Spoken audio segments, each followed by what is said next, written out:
First of all, I would like to thank all you guys for watching this. These are new tutorial videos that are going to be put on by me. This is outsourced. I'm going to start running these videos for all of our 25-man content, as well as some of the 10-mans as we go closer to the hard modes. A lot of these raid encounters in the newer instances, if you haven't noticed, have some of the same mechanics of older bosses, as well as a lot newer ones, and a higher threshold of damage and healing output that has to be done to be able to do them successfully. The fight that we're about to do here is Festergut, the first of the 3 bosses in the new wing that just opened up on Tuesday. When we do this encounter, there's a few things that you need to know about. The first one is he's going to have a AE aura around the room called Gaseous Blight. What this is going to do is it's going to start out doing 4,500 damage per tick to every single person in the raid. It's pretty easily out-healed by using 1 Holy Priest on the range and 2 Shamans spamming Chain Heal within the melee range, which will hit all of our healers, tanks, and of our melee DPS, as all of our healers are standing in melee range so that we don't have to move as much as the range DPS do. As the fight goes on, he's going to be casting a spell called putting a spore on someone randomly inside the raid. You'll know it's you because you'll have, well, a big spore on your head. If you don't notice that it's on your head, not to be mean, you kind of need to get out of the raid. It's self-explanatory that it's there because it's about twice as big as your character. You'll see it in a little bit during the fight. When this is on you, there's going to be 3 that spawn. We will have 1 tanked underneath the boss, right in his crotch. By having it there, when it blows up, it'll hit all the melee, the healers, and the tank with a dot debuff. When that debuff goes away, it'll actually give us a buff, and I'll explain that in a little bit here. The other 2 spores that will spawn, one of them will go to our ranged on the left, one of them will go to our ranged on the right. By splitting these 3 up, we're making it so each person only gets 1 tick of the dot, making it very easy to out-heal for the healing classes that we're bringing. On this encounter, we're bringing 6 heals, just because it is needed. We have 3 healers dedicated to our main tanks, who will be G-Sex and Hope. We have Naughty Spec, who is a Holy Pally, EJBT, who is our Resto Druid jumping up like an idiot tree right there. And our 3rd healer is Coffee, who is normally a Holy Priest, but he is Spec Disc during this fight. And then we have me, who is a Holy Priest, and we have 2 Resto Shamans spamming Chain Heal in the melee range.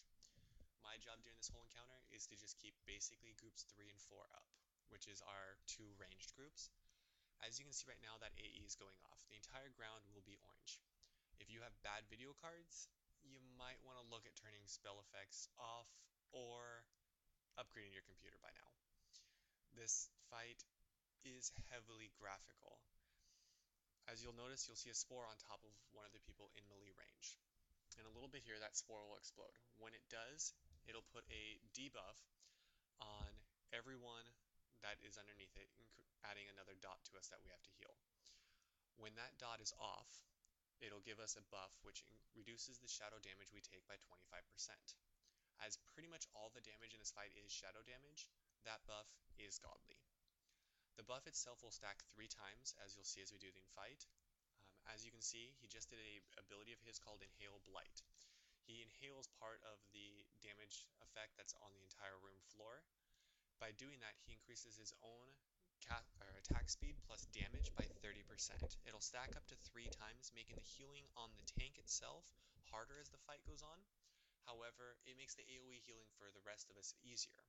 So as you'll look at my mana, you'll see the mana going down. When it starts getting easier, I can stop healing and let it regen back up. The other thing that he will do is during the fight, he's going to start casting an ability called Pungent Blight or something like that. I'm sorry, I'm not good with pronunciations. When he does that, everyone in the raid needs to make sure they have 3 stacks of the previous debuff, the one that reduces the shadow damage. The reason for this, if you do not have any stacks of the debuff, you will take 63 to 67k damage from that AoE when it goes off. By having the 3 stacks, you'll take 75% less damage. So in essence, you'll take about 15k, which, is it hard to heal? It can be. However, it is very easy for us to be able to heal that compared to you getting instant gibbed because you're too stupid to run to an orb. The main thing that ranged will actually have to worry about on this fight is he's going to put a debuff on them randomly. It basically makes them start to puke, and anyone that's around them will start to run around like chickens with their head cut off. To deal with this, we only have 10 ranged people out there. The rest of our ranged, including all healers, are stacked on top of the boss, which is why you see a giant cluster of people underneath the boss itself right now. All the ranged should be standing approximately 15 yards away from each other, so that that debuff that he puts on making him puke will not eat the entire raid. If you're a healer on the main tank, or if you are a main tank, there's one other buff that you will need to worry about. He's going to put a stacking debuff on the tank called Gastric Blight. What it does is the first tick it hits on you, it does 12k damage and increases the damage that it does by 10%. So in essence, it starts doing more and more damage as it goes. If you hit 10 stacks of this debuff, thus increasing the damage you take by 100%, you will blow up, instantly killing yourself and doing 30k damage to everyone around you. Basically, goodbye melee group. It's a wipe. To deal with this, we have our two tanks taunting off each other at 8 stacks, which is high enough to where our healers can keep them up, but not to the point where they're actually risking the raid. The only time we don't do this is on occasion when he goes to do his AA explosion, which he did just a little bit ago. A tank might hit 9 stacks. Don't worry, it's nothing to be afraid of. If we hit 9, we have cooldowns we'll pop. We'll pop Guardian Spirit, we'll pop Pain Suppression, we'll do whatever we can to keep you up. During the fight, the main thing is focusing your DPS and not running around doing a bunch of stupid stuff that you don't need to. As you can see during this encounter, the boss is staying on, damage-wise, pretty much on par with his enraged timer, which you'll see on the left-hand side of my screen. I know it's a little bit blurry, I'll work on that on later episodes. For this encounter, we have pretty much all of our DPS rolling anywhere from 6,500 up damage, some of them rolling about 10k. If we bring in people lower DPS than that, it will be a wipe, because literally on this attempt, we killed him right as he hit an enraged timer. If it would have been about 2 seconds longer, he would have done an AE through the room, which would have killed every single one of us, but our two tanks pretty much. For the fight itself, honestly, it's all on the positioning. If we can get in position here, we can get the orbs dropped properly on top of our two ranged groups, as well as one underneath his ass in the melee group to make sure to hit the tanks, the healers, and all the melee DPS. The fight is pretty easy. It's mainly on the healers.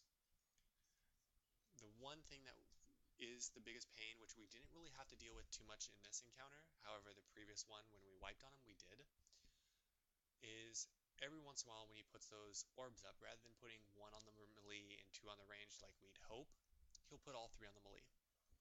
When he does this, you will hear Cheats, who is basically our raid leader, and the easiest dude to pick on in our raids. He will be calling out who's going to stay in melee range. The reason why we do this is if we have two of them stay in melee ranged, well, number one, most of the ranged aren't going to get the buff. And number two, it'll put two of the dots on us. If we have two of those dots ticking on us, it makes it almost impossible for our healers to keep everyone up. And this fight is literally about survival. If we can keep everyone up while still doing the damage we need to, we should be able to kill them every week. Will we be pushing the enraged timer? Maybe. However, it is doable. If you have any questions about this video, about how we're doing this encounter, or just common questions about, what my UI is, I don't even care. Something to keep me busy, just feel free to post up. I will be putting videos up on here of all the previous boss fights, as well as new boss encounters as we attempt them. That way you will know how we do it, so especially you trials who are coming in, we don't have to spend the time during that night and on wipes teaching you how to do it. We are spending the time trying to do this to help you guys, so if you guys have any questions or you need any further help or have suggestions, feel free to pass it on, because I guarantee if you have a suggestion about it, someone else will too. You have a nice night, and I hope you enjoyed watching the video.